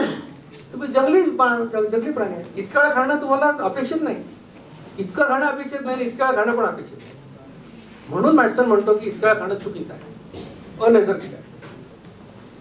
2016 मध्ये जपानी शास्त्रज्ञांना नोबेल पुरस्कार मिळाला. कशाकरता? ऑटोफॅजी नावाची संकल्पना त्यांनी शोधली. म्हणजे काय, तुम्हाला तुम्ही जर उपवास केला तर तुमच्या चांगल्या पेशी कॅन्सर पेशीला खातील. आता काय म्हणजे तुम्हाला अजून काय काय पाहिजे? जी सिंपल लाईफस्टाईल तुम्हाला मी सांगतोय त्याला आयुर्वेद, वेद, सगळे धर्म, सगळे संत यांचाच फक्त आधार आहे असं नाही. तर मॉडर्न मेडिसिन पण त्याला सपोर्ट करत आहे. आणि मनातल्या मनात तुम्हाला माहिती आहे, संतांचा उपदेश सगळ्यांना माहिती आहे. पण ते जेव्हा तुम्ही त्याच्यातून बाहेर याल आणि ऍक्च्युअल त्याला इम्प्लिमेंट कराल तेव्हा तुमचा आरोग्याकडचा प्रवास सुरू होईल. पण 2दा जेवल्याने डायबिटीसच्या लोकांना काही नुकसान होतं का? याच्यावर एक पण रिसर्च पेपर चांगला पब्लिश झालेला आहे. आणि हा अतिशय चांगला रिसर्च पेपर यासाठी आहे की हा क्रॉसओव्हर क्लिनिकल ट्रायल आहे. 54 लोकांचा अभ्यास केला. 27 लोक एका ग्रुपमध्ये, 27 लोक दुसऱ्या ग्रुपमध्ये. 27 लोकांना सांगितलं दिवसातून 6 वेळा खा, जसं नॉर्मली सांगतात डायबिटीसच्या. आणि दुसऱ्या 27 सांगितलं 2दाच खा. कन्क्लुजन असं झालं की जे लोक 2 वेळा खात होते त्यांच्या ब्लड शुगर 6 वेळा खाणाऱ्यापेक्षा चांगल्या कंट्रोलमध्ये राहिल्या. मग नंतर काय केलं, ज्या लोकांना फायदा झाला होता त्यांना सांगितलं आता तुम्ही हे बंद करा, आता 6 वेळा खायला लागा. आणि जे 6 वेळा खाण्याला सांगितलं 2दा खायला. याला म्हणतात क्रॉसओव्हर. मग काय झालं, पुन्हा जे 2 वरनं 6 वर गेले त्यांचं नुकसान झालं, आणि जे 6 वरून 2 वर आले त्यांना फायदा झाला. म्हणजे हायपोथेसिस डबली प्रूव्ह झालं की 2 वेळा जेवल्याने शुगर कंट्रोलमध्ये राहते. आता हे आर्टिकल जास्त पॉप्युलर का होत नाही? याच्यामध्ये औषधं नाही, याच्यामध्ये फार्मा सपोर्ट नाही करणार. त्याला कशाला करेल? लाईफस्टाईलचा कोणाला फायदा आहे? पण हे आर्टिकल पब्लिक इंडेक्स जर्नल मध्ये आहे, पॉप्युलर आहे. त्यामुळे जे लोक म्हणतात नाही डायबिटीस वाल्यांनी करू नका, त्यांच्यासाठी उत्तर आहे. आता काय खाता येईल आपल्याला या लाईफस्टाईल मध्ये? त्यासाठी तुम्हाला हे माहिती पाहिजे की तुम्ही नॉन डायबेटिक आहात, प्री डायबेटिक आहात की डायबेटिक आहात. किती लोक डायबेटिक आहेत? तर हात वर केला तर कळेल.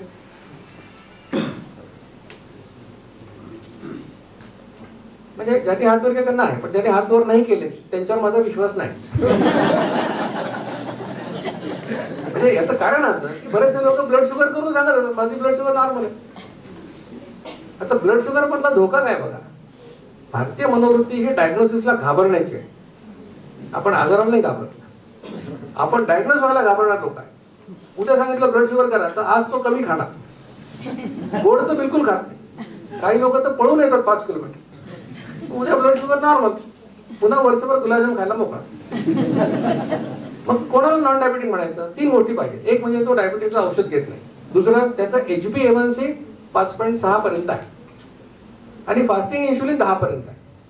फास्टिंग इन्शुलिन बरेच लोक करत नाही, पण फास्टिंग इन्शुलिन फार महत्वाचं आहे कारण तो तेवढा तो इंडिकेटर तुमच्याकडे आहे इन्शुलिन रेझिस्टन्स समजून घेण्याचा. तर HbA1c 5.6 पर्यंत, इन्शुलिन 10 पर्यंत आणि डायबिटीसची औषधं नाही, तो नॉन डायबिटिक. प्री डायबिटिक कोण? डायबिटीसचं औषध घेत नाही, HbA1c 5.7 ते 6.4 किंवा फास्टिंग इन्शुलिन 10च्या पुढे, तो प्री डायबिटिक. आणि डायबिटिक कोण? एक तर तो औषधं घेतो किंवा HbA1c 6.5 किंवा त्याच्या पुढे, तो डायबेटिक. नॉन डायबेटिक असाल तर काय करायचं, जेवणाच्या सुरुवातीला नट्स, फ्रुट्स, ड्रायफ्रुट्स किंवा स्वीट डिश खाणार असाल तर खाऊ शकता. म्हणजे रोज खा असं सांगत नाही, खाणार असाल तर खाऊ शकता. त्याच्यानंतर वाटीभर सॅलड खा. म्हणजे काय, एक काकडी टोमॅटो चिरल्यावर जेवढा आयवस तयार होतो तेवढं सॅलड खा.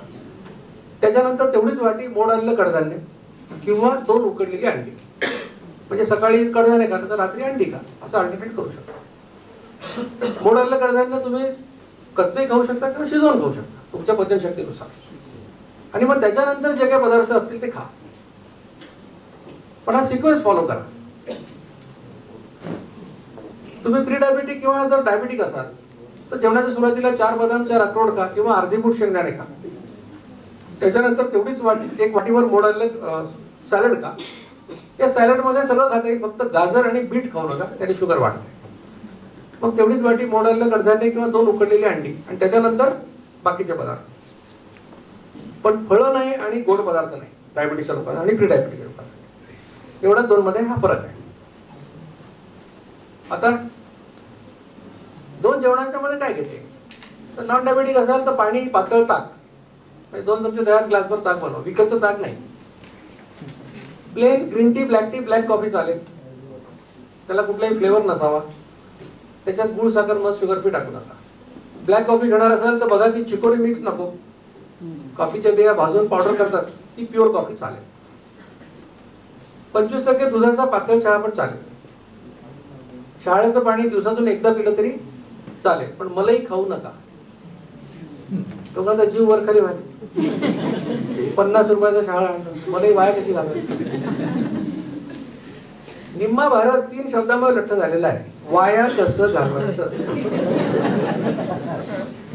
घराघरात काय पद्धत, रात्री जेवण झालं काय म्हणते, ते पोळीचा डबा बघून इकडे 2 पोळे शिल्लक आहे, तू उद्या शिळं खाणार का, नाही ना, मग प्रत्येकाला अर्धी वाटून दे. मी म्हणतो की तुम्ही घरातल्या डस्टबिनची काळजी करता, पण शरीराचं डस्टबिन करता. मी तुम्हाला वाया घालायला नाही सांगितलेलं. मी म्हणतो तुम्ही वाटीत ठेवायला जेवता ना का, 2 स्लॉट आहेत 55 मिनिटात. दिवसभरात 1 टोमॅटो खाल्लेला चालतो. टोमॅटो शब्द वापरलाय, टोमॅटोज नाही. लोकांना काही सांगायची चोरीच असते. सांगितलं टोमॅटो तर अर्धा किलो टोमॅटोच खा. पाणी उत्तम आहे बघा, पाणी सगळ्यात बेस्ट आहे, पण हे पदार्थ अलाउड आहेत. प्री डायबेटिक आणि डायबेटिक असाल तर काय, खरं तर पहिला पदार्थ आहे पाणी, दुसरा पाणी, तिसरा पाणी बेस्ट.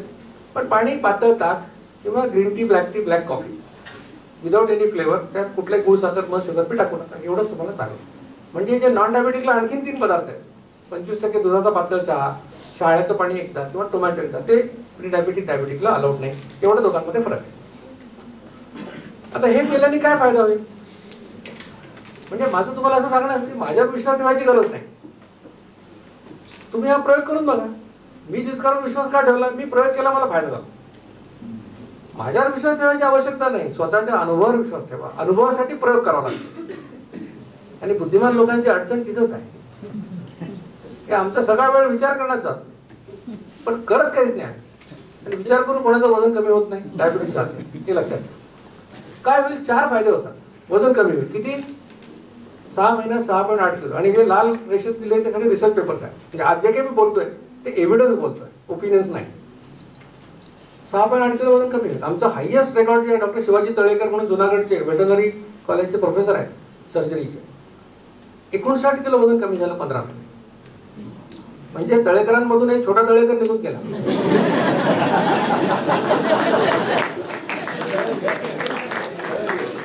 म्हणून मी म्हणतो की it is a life changing experience. हे लेक्चर म्हणजे नुसतं माहिती देणार नाही, हे लाईफ चेंजिंग एक्सपिरियन्स आहे. 125 किलोच्या माणसाला चालता येत नव्हतं, चाला लागला तर मांड्या घासायच्या, पायसून ढकता येत. आता 10 किलोमीटर पळायला नाही होत. पोट कमी होईल. बाकी सगळ्या डायट, प्रोटीन खा, जिमिंग करा. पहिले ती गालपट बसते, लोक विचारायला सुरुवात करतात, घरी काही प्रॉब्लेम, कॉलेजमध्ये काही प्रॉब्लेम. याच्यात पुढे असं विचारणार नाही, याच्यात पुढे असं विचारणार नाही. पोट कमी होईल, 1.5 इंच पोट कमी होईल 6 महिन्यात. Life becomes beautiful. तुम्ही ड्रेस घ्यायला दुकानात गेला, ट्रिपल एक्सेल साईज, दुकानदार म्हणतो मॅडम 4 पीस आहेत. तुम्ही एल असाल, 200 डिझाईन. Life becomes beautiful. वजन कमी होईल, पोट कमी होईल. HbA1c कमी होईल. आता समजा तुम्ही नॉर्मलच आहात, तुमचं HbA1c 5.4 आहे, 3 महिने करा 5.1 झालं, आणखी चांगलं. आणि फास्टिंग इन्शुलिन कमी आहे. तर fasting insulin is a proxy indicator of insulin resistance and impending type 2 diabetes. जेवढं कमी तेवढं चांगलं निरोगी माणसं. तुमचं 10 असेल ते 8 होईल, 7 होईल. आणि जर या 4 गोष्टी कुठल्याही लाईफस्टाईलने घडत असतील तर जगातला कुठलाही डॉक्टर असं म्हणू शकत नाही आरोग्यासाठी वाईट आहे. सगळ्या डॉक्टरांना मान्य करावं लागेल की हे आरोग्यासाठी चांगलं घडतंय. म्हणून तुम्ही तुमच्या 100 वर्षाच्या आयुष्यातले 90 दिवस मला द्या. मी जे सांगतो हे 4 पॅरामीटर्स उद्या मोजा. 90 दिवस मी म्हणतो ते फॉलो करा, 90 दिवसांनी परत चेक करा.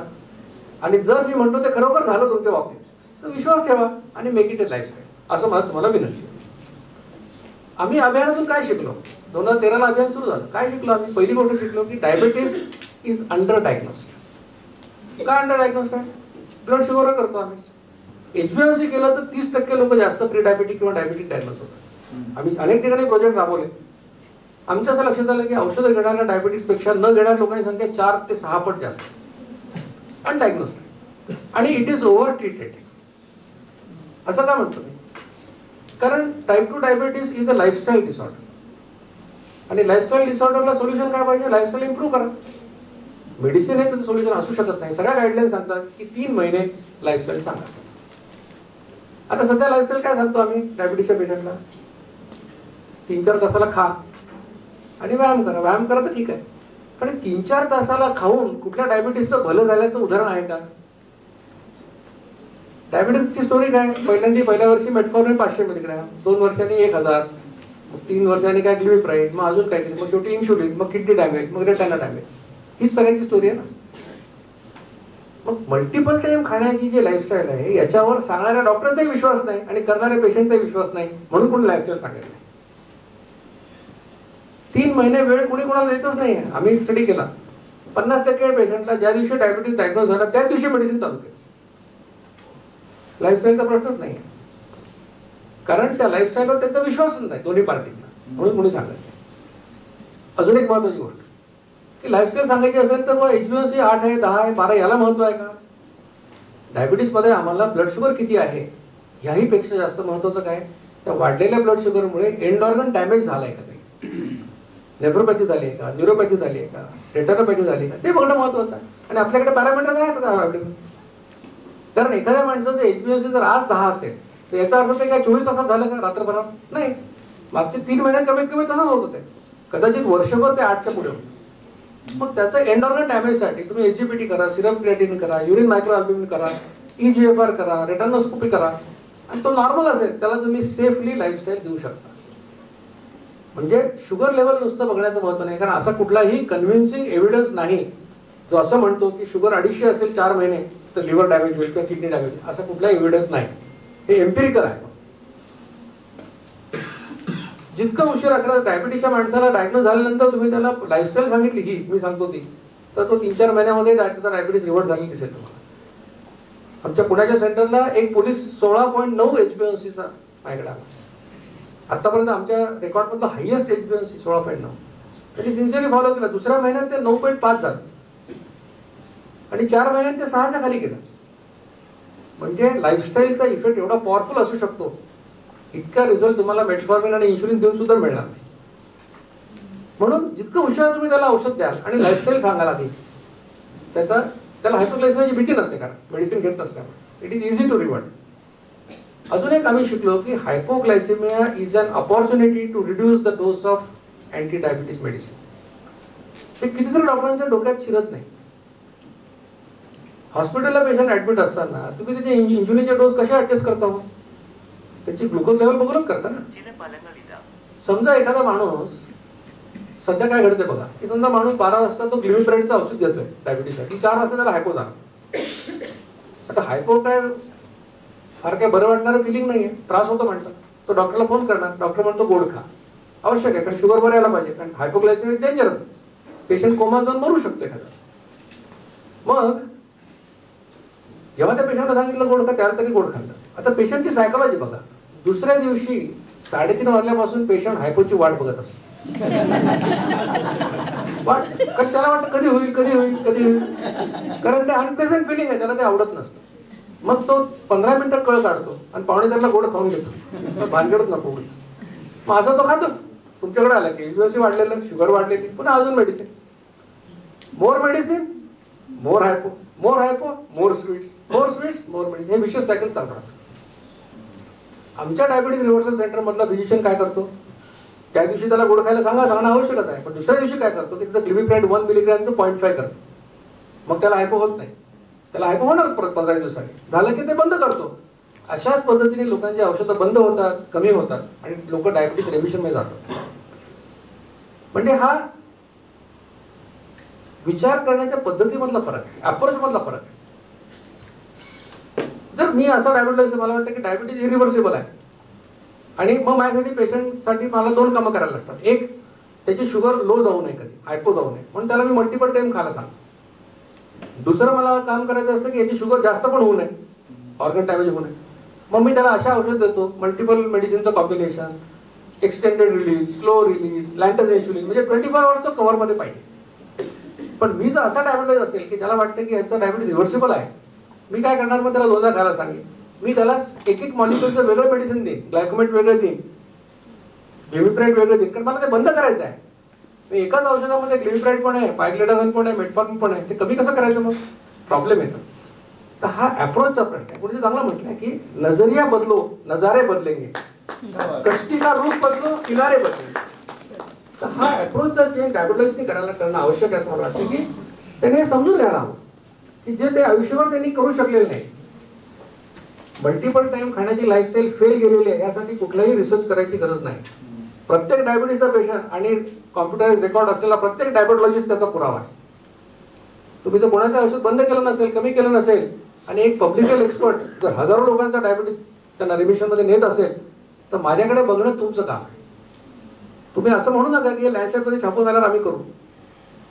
तुम्हाला साधं उदाहरण सांगतो की मेकॅनिक पूर्वी हॉट पंक्चर करायचे आपल्या गाड्यांचं, आता कोल्ड पंक्चर करतात. का बरं? वेळ वाचतो, पैसे वाचतात, श्रम वाचतात. ते काय असं म्हटले नाही की ते लॅन्सेट मध्ये येऊ दे, BMJ येऊ दे, मग आम्ही करू. कॉमन सेन्स आहे की युटिलिटी जर असेल तर करून बघायला काय हरकत आहे, असं माझं म्हणणं आहे. अशा अनेक स्टोरीज आहेत, पण त्यातला वैभव कोल्हापुराची स्टोरी 15.6 HbA1c होतं जुलै 21 मध्ये आणि मार्च 2022 मध्ये 5.4 झालं. याचं वजन 25 किलो कमी झालं. एकही औषध घेतलं नाही, एकही पैसा खर्च केला नाही. आजही वैभव कुठलंही औषध घेत नाही. असे अनेक उदाहरणं आहेत. माझ्या मोबाईलमध्ये असे निदान 500-600 तरी सक्सेस स्टोरीज असते. त्यांचे फोटो आहेत, त्यांचे बिफोर आफ्टर रिझल्ट आहेत, सगळं आहे. आणि कुठल्याही डायबिटॉलॉजी जर इंटरेस्ट असेल त्याच्यामध्ये संशोधन करायचं तर आम्ही सगळं रेकॉर्ड द्यायला तयार. कारण हे कॅम्पेन काय आहे, पब्लिक कॅम्पेन आहे. याच्यामध्ये काय बेस्टेड इंटरेस्ट काही नाही, काही विकायचं नाही, हे फ्री कॅम्पेन आहे. कोणाकडून एकही पैसा आम्ही घेत नाही या कॅम्पेनमध्ये. अनेक शोधनिबंध किंवा रिसर्च पेपर पब्लिश झाले. हा IJCM मध्ये फेब्रुवारी 2023 ला पब्लिश झालेला. ह्याच्यात लाल अक्षरात जेवढी नाव आहेत हे सगळे MD मेडिसिन डॉक्टर्स आहेत. तुम्हाला वाटतं हे फक्त PSM वाल्याने काही केलंय असं नाही. हे जे सगळे MD मेडिसिन डॉक्टर्स आहेत, नाशिकचे आहेत, वेगळ्या ठिकाणचे आहेत, या सगळ्यांनी रिसर्च केला. 240 दिवसाचा स्टडी आहे. एका ग्रुपला मल्टिपल टाइम खायला दिलं, दुसऱ्या ग्रुपला आम्ही 2 वेळा खायला सांगितलं. काय लक्षात आलं? 1 ग्रॅम% HbA1c रिडक्शन आहे 2दा खाणाऱ्यांमध्ये. 2 जणांची औषधं बंद झाली आणि डोस कमी झाले. हा पेपर पब्लिश झाला. सांगलीला आम्ही आता 90 डेज वेट लॉस चॅलेंज घेत असतो. आता देखील 16 जानेवारीला सुरू होणार आहे दुसरं चॅलेंज. या 90 दिवसामध्ये सांगलीमधल्या 45 डायबिटिक पैकी जवळपास 2 लोकांची औषधं आम्ही बंद करू शकतो. It's a very significant achievement की 90 दिवसात असं होऊ शकतं. हाही पेपर प्रकाशित होता. आता आम्ही पुण्याचे डॉक्टर संजय गुप्ते आणि बेळगावच्या डॉक्टर शोभना पत्ते यांच्याबरोबर PCOD वर आम्ही अभ्यास करतो. कारण इन्शुलिन इन्क्रीज झालं की PCOD होतो. मग इन्शुलिन कमी करायची पद्धत असेल तर त्यांनी PCOD ला फायदा व्हायला पाहिजे. तो देखील अभ्यास सुरू आहे. कॅम्पेनला आम्हाला यश काय मिळालं? आम्ही 41 देशात पोहोचलोय, त्याचे लाखो फॉलोअर्स आहेत. पंतप्रधानांनी एखाद्या डॉक्टरला प्राध्यापकाला बोलवणं हे देखील एक अचिव्हमेंटच आहे. हजारो सक्सेस स्टोरीज आमच्या वेबसाईटवर आहेत, फेसबुक पेजवर आहेत, तर बघू शकता. सगळे ऑथेंटिक आहेत. त्याचे मोबाईल नंबर दिलेत पेशंटचे, तुम्ही त्यांच्याशी बोलू शकता. कसं झालं, काय झालं. 14 ठिकाणी आम्ही डायबिटीज रिव्हर्सल सेंटर चालवतो आणि हजारो पेशंटने आतापर्यंत फायदा घेतलाय. 25 MD मेडिसिन डॉक्टर्स आम्हाला मदत करतात. हे सगळं फ्री आहे, ते पण फ्री काम करतात आमच्यासाठी. युट्यूब चॅनल आहे डॉक्टर दीक्षित डाएट नावाचं, आणि मला सगळ्यांना विनंती आहे की हे डॉक्टर दीक्षित डाएट युट्यूब चॅनलवर जा, सबस्क्राईब करा आणि शेअर करा लोकांना. आणि माहिती, इन्फॉर्मेशन इज पॉवर. तुमच्या घरात कोण डायबिटिक असतं तर लहान, ही सगळी यंग पोर आहे, यांच्या घरात कोणाची डायबिटीज असणारच आहे, नातेवाईकांना कुठल्या कुठल्या. तुम्हाला वाटत असेल की आपल्या नातेवाईकाचा डायबिटीज रिपोर्ट हवा, तर नक्की ते दाखवा. आणि म्हणजे ते ऐकून सुद्धा करू शकतात. रिसर्च प्रोजेक्ट चालू आहे. आम्हाला इन्फोसिस फाउंडेशननी CSR मध्ये मदत केली आणि पुणे आणि नागपूर 2 ठिकाणी आमचं सेंटर चालू आहे, जे रोज चालू आहे. CTR कंपनी नाशिकला आम्हाला सेंटर दिलं. आमचं एम असं आहे की 2025 ऑगस्ट 2025 पर्यंत 1000 लोकांचा डायबिटीज रिमिशन करायचा आहे. हे आमचं एम. ह्या जगातला डायबिटीज रिमिशनचा सगळ्यात मोठा प्रोजेक्ट आहे. कुठल्याही ट्रायलमध्ये 200-250 पेक्षा जास्त लोक नाही, आम्ही हजारोंची गोष्ट बोलतो. डिसेंबर 2019 जेव्हा मोदीजींनी मला बोलवलं तेव्हा पंतप्रधान कार्यालयाच्या सर्व कर्मचाऱ्यांसाठी मी 2 व्याख्यानं दिली, ज्याच्यामध्ये त्यांच्या ड्रायव्हर पासून त्यांच्या चीफ सायंटिफिक ऍडवायझर पर्यंत सगळे लोक होते. नंतर स्पेशल प्रोटेक्शन ग्रुपचे कमांडोज आणि त्यांच्या फॅमिली, त्यांना मी 3 लेक्चर दिली. आणि त्यानंतर मी संसदेमध्ये खासदारांसाठी लेक्चर दिलं, त्याला 250 खासदार होते. मग मोदींची भेट झाली, त्यांनी मला 15 मिनिटं वेळ दिला. पंतप्रधानांनी एखाद्या डॉक्टरला 15 मिनिटं वेळ देणं ही फार मोठी गोष्ट होती, कारण माझ्या आधी जवळपास 70-80 लोक भेटले असतील, त्यांना 1-2 मिनिटाच्या वर कोणी हात थांबत नव्हतं. तर त्या सेक्रेटरीनी बाहेर आल्यावर मला विचारलं की इतना समय कैसे दिया. मी म्हटलं मग खुद के लिए मागणे के लिए नहीं गया था, इसलिए दिया होगा. मी त्यांना विश्व डायबिटीज फ्री कसं होईल याचं स्वप्न दाखवायला गेलो होतो, म्हणून कदाचित वेळ दिला असं. त्यांनी सगळं समजून घेतलं. मग 5 महिन्यांनी दैनिक भास्करला एक बातमी छापून लागली. दैनिक भास्कर हे हिंदी दैनिक आहे आणि फेमस आहे. पत्रकारांनी मोदींना विचारलं तुमचा डाएट प्लान काय. हेडिंग काय, PM मोदी का डाएट प्लान, दिन में 2 बार भोजन, हर बार 55 मिनिट में पूरा करते हैं खाना. म्हणजे कदाचित मोदी सुद्धा ही लाईफस्टाईल फॉलो करत असतात. या विषयावर अनेक पुस्तकं आम्ही लिहिली आहेत. ही पुस्तकं तुमच्यासाठी मी आणलेली आहेत. वन्स देअर वॉज डायबिटीज हे जे पुस्तक आहे ते सक्सेस स्टोरीजचं पुस्तक आहे. लोकांना एक 25 त्याच्यामध्ये स्टोरीज आहेत. हेल्थफुल डाएट हे असं पुस्तक आहे ज्याच्यामध्ये जर कोणाला थायरॉइड आहे, कोणाला युरिक ऍसिड आहे, तर त्यांनी ही लाईफस्टाईल फॉलो कशी करायची, काय खायचं याचं मार्गदर्शन त्याच्यामध्ये आहे. विनाशास वेट लॉस आणि मधुमेह मुक्ती हे पुस्तक त्याची 25वी आवृत्ती आता प्रकाशित झाली. ते इंग्रजी, हिंदी, गुजराती अशा अनेक भाषांमध्ये आहे. तर ते देखील तुमच्यासाठी आणलंय. हे पुस्तक तुम्ही घ्या, लोकांना गिफ्ट द्या. याचा अप्रत्यक्ष फायदा आम्हाला कॅम्पेनसाठी होईल, कारण आम्ही कोणाकडून पैसे मागत नाही, पण याच्यातून जे काही पैसे येतात ते सगळे आमच्या ट्रस्टला जातात. जॉईन तुम्हाला करायचं असेल कॅम्पेनला तर डॉक्टर हाडगेकरांचा नंबर तुम्हाला मी दिलाय.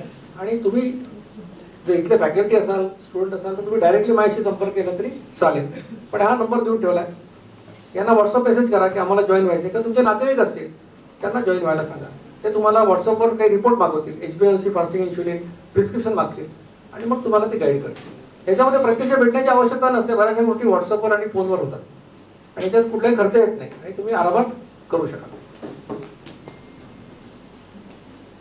या कॅम्पेनला तुम्ही मदतही करू शकता, तुम्हाला टॅक्स मध्ये बेनिफिट देखील मिळेल. पण आता जेव्हा मी मेडिकल कॉलेजेसमध्ये येतो तेव्हा मला पैशाची अपेक्षा नाही तुमच्याकडून. तुम्ही रोल मॉडेल व्हावं अशी माझी अपेक्षा आहे.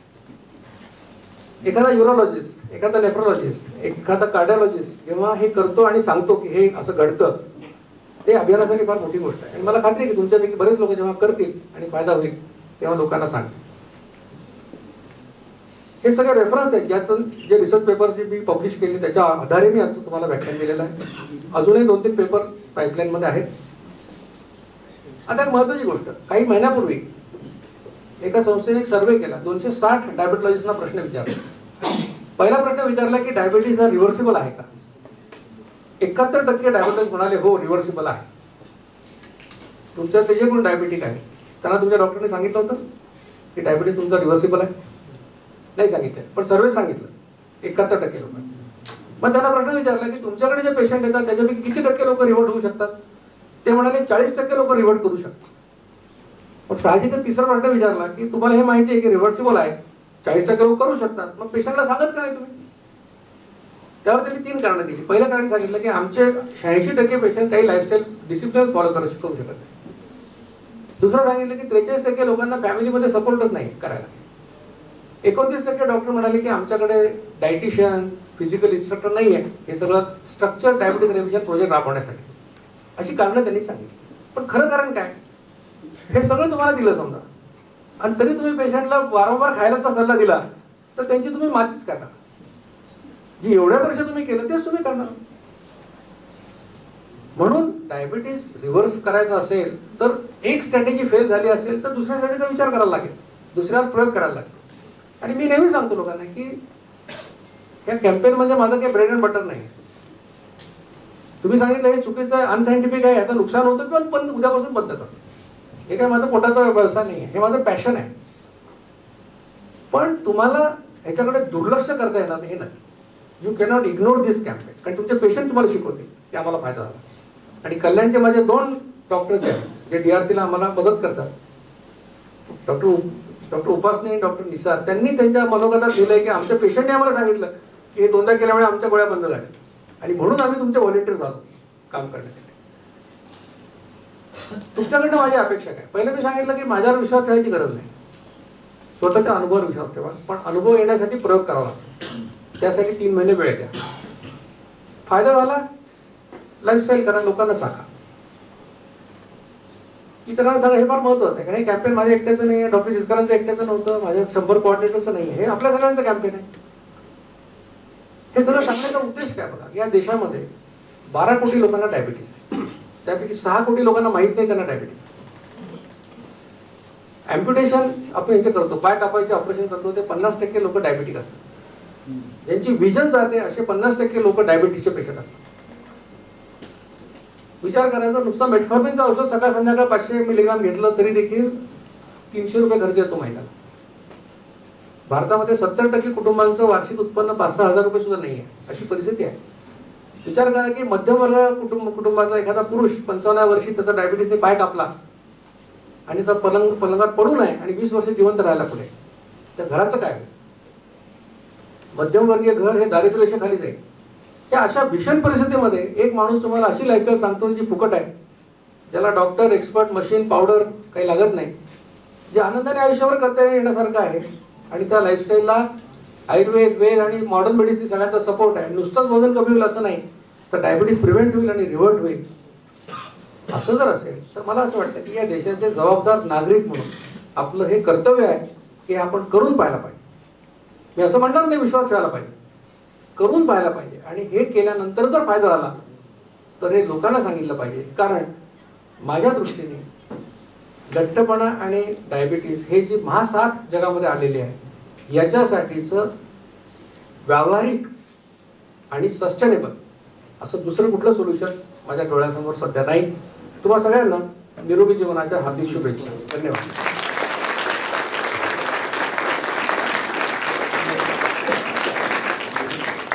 आता प्रश्न घ्यायचे का नंतर घ्या? कोणाला प्रश्न असतील तर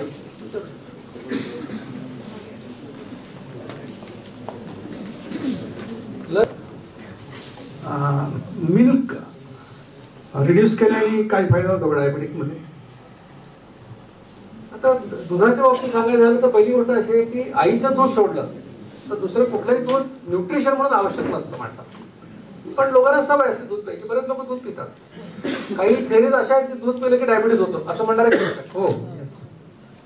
तसं जर असतं तर आपले सगळे मल्ल जे आहेत कुस्त्या खेळण्या सगळ्यांना डायबिटीस व्हायला पाहिजे होतं. 2-2 लिटर दूध पितात, त्यांना डायबिटीस झालेलं दिसत नाही. तर दुधावर ब्लेम करायचं कारण मला वाटतं. पण आवश्यक नाही आहे दूध, नाही घेतलं तर बिघडणार नाही. पण ज्याला घ्यायचं असेल ना किती घेतो एखादा ग्लास, त्याने काय फार मोठं नुकसान व्हायचं कारण नाही. प्रोटीनसाठी काही लोकांना त्याचा उपयोग होईल, कॅल्शियमसाठी वगैरे. Claim is that it is animal protein and that causes immune reaction to the pancreas and that gives. बरोबर, तेच तुम्हाला म्हटलं मी की सगळ्या मल्लांना व्हायला पाहिजे होतं डायबिटीस, होत नाही. आणि ॲनिमल प्रोटीन जर इतकं वाईट असेल तर नॉनव्हेज खाणाऱ्या सगळ्याच लोकांना डायबिटीस व्हायला पाहिजे. तसं होत नाही, तसं नाही. अजून कोणाला काही प्रश्न?